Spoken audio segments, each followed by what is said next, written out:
Rice cooker, যেটিতে কারেন্টের দ্বারা ভাত রান্না করে খাওয়া হয়। তো রাইস কুকার বিভিন্ন কোয়ালিটির হয়ে থাকে বা বিভিন্ন ধরনের হয়ে থাকে। তবে রাইস কুকার গ্রাম বাংলায় কিন্তু খুব কম চলে, মানে গ্রামের লোকেরা রাইস কুকারটা খুব কম ব্যবহার করে। শহরের লোকেরাই রাইস কুকার বেশি ব্যবহার করে, কারণ শহরের লোকেরা খড়ি দিয়ে রান্না করতে পছন্দ করে না বা খড়ি দিয়ে রান্না করেও না। কিন্তু গ্রামের লোকেরা এখনও কিন্তু খড়ি দিয়ে রান্না করে। এই জন্যে কিন্তু এই রাইস কুকারটা গ্রামে খুব কম প্রচলিত হয়। তো রাইস কুকার এটি যেটা সমস্যা হয়েছে, সেই সমস্যাটা আপনাদেরকে সমাধান করে দেখাবো। আপনারা দেখতে থাকুন। অবশ্য ভিডিওটা একটু বড় হতে পারে, তবে ধৈর্য সহকারে দেখবেন। তো এই রাইস কুকারের যে সমস্যা, সেই সমস্যাটা হচ্ছে যে এই যে সকেট, এই সকেটটা ভেঙে গেছে। তো সচরাচর রাইস কুকারের সকেট গলে যায়, ভেঙে যায় খুব কম, তবে এরা ভেঙে গেছে। আর ভেঙে যাক বা গলে যাক, নষ্ট তো হয়েছে। তবে নষ্ট হলে কি করতে হবে? নষ্ট হলে এটা সমাধান করতে হবে, অর্থাৎ এই রাইস কুকারের সকেটটা পরিবর্তন করে দিতে হবে। এই সকেটটা পরিবর্তন করে দিলে আবার স্বাভাবিক হয়ে যাবে। তো এই পিনগুলো ভেঙে ভিতরে ঢুকে গেছে, তো পিনগুলো খুলতেছি।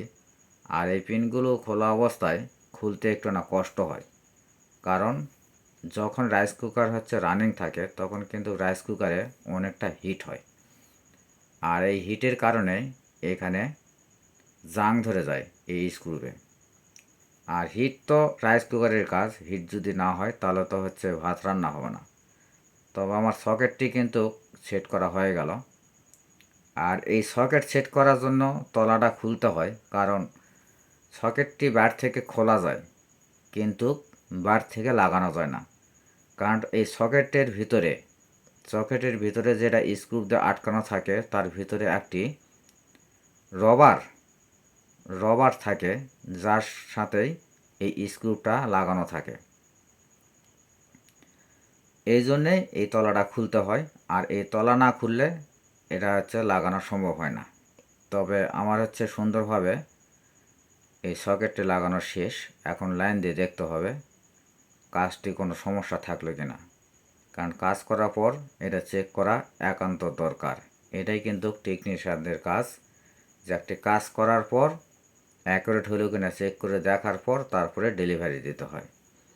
আর এটা চেক না করে যদি ডেলিভারি দেওয়া হয়, তাহলে কাস্টমার নিয়ে যা কোনো কাজ হবে না, অর্থাৎ আবার রিটার্ন চলে আসবে। এই জন্য কাজের সাফল্য আনার জন্য কিন্তু এটা চেক করতে হয়। তো ভালো থাকবেন সবাই।